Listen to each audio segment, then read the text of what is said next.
Hoje eu vou ler Lágrimas Coloridas, Lágrimas Coloridas, Coloridas, Coloridas, de Ana Macedo.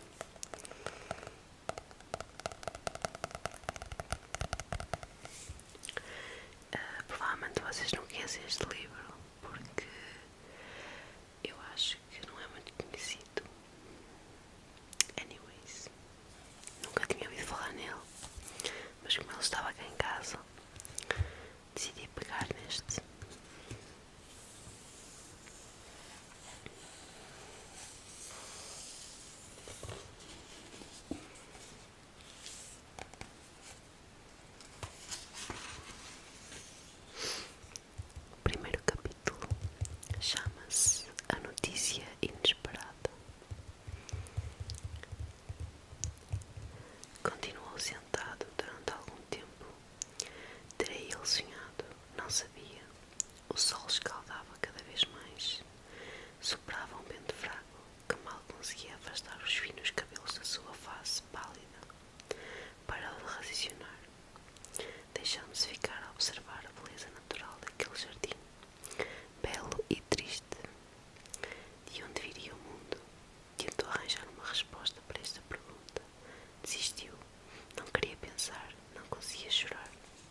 e ser a sua almofada. Ficava a saber que Luís afinal também era humano e chorava.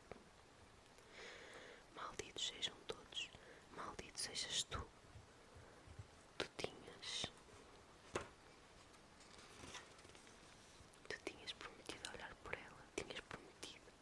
O filho da mãe está preso, mas há de sofrer até morrer. David chorava baixinho, não porque fosse mais controlado que o amigo, mas porque a sua vontade de fugir de si não era tão grande como a de Luís tentava suportar. Por fim, levantou-se, saiu e fechou a porta lentamente. Queria morrer. Se pudesse voltar atrás no tempo, teria dado tudo por tudo para não ter deixado Inês sozinha sem ele. Ele matara. Estava Luís mergulhado no sofá, absorto nestes pensamentos, quando voltaram a bater à porta. Desta vez era o carteiro. Deixara-lhe uma carta, mas não podia ser. Era uma carta de Inês, escrita há uma semana atrás, quando ela ainda se sentia torturada pela vida no centro de desintoxicação. Não estava mesmo nada à espera. Sem tirar os olhos do envelope branco, sentou-se no sofá. Continuou a olhar para o envelope, à espera da coragem que precisava para o abrir. Abriu, tirou a carta e desdobrou-a, engoliu em seco e começou a ler. Querido Luís, estou aqui há mais de 2 meses e acho que vou enlouquecer. A única razão pela qual eu ainda vivo és tu. Não me abandones, eu suplico-te, não voltes a abandonar-me. Tenho tanto para te contar, mas às vezes penso que tu já não estás interessado em ouvir-me. Voltaste mesmo, voltaste para mim, ou a tua cabeça ainda está longe. Queria saber, queria sentir-te, estou só sem ti. Este centro, ou lá o que isto é horrível. Eu não sou atrasada mental, eu não sou louca. Diz-lhes, Luís, diz-lhes. Já não tenho amigos, desapareceram todos. Será que só a droga me unia a eles? Não importa, não era o que me ligava a ti. Até o espelho se tornou meu inimigo. É verdade, eles já não mostram os olhos cintilantes. Já não vejo cabelos cor de mel, nem bochechas rosadas, nem lábios de cereja. Desde cada vez que estou com ele, com o espelho, este diz-me que estou acabada e que a Inês já não mora neste corpo, que este corpo pertence à troca. Preciso de ti aqui, o mais rápido possível. Hoje eu vejo como o mundo é horrível quando não me detém ao meu lado. Amanhã podes ser tu a ver como te sentes sem mim para o evitar. PS, desculpa, preciso de ti. Atirou-se para o chão. Estava tão revoltado que já nem sabia de quem era a culpa.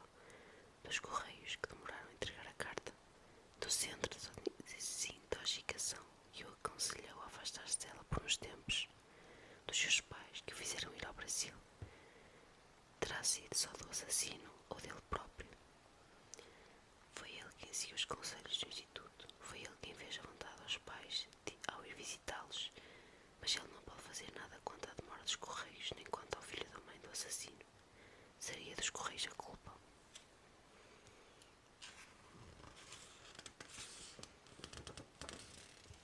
Mas, por seu lado, nos correios, ninguém iria adivinhar que a demora da entrega daquela carta poderia ser a causa da morte da pessoa mais importante do mundo.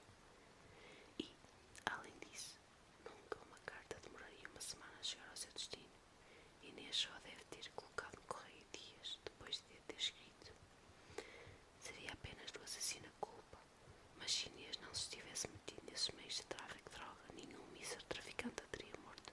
Pelo menos não era tão provável. Neste caso, a culpa seria da Inês. E foi isto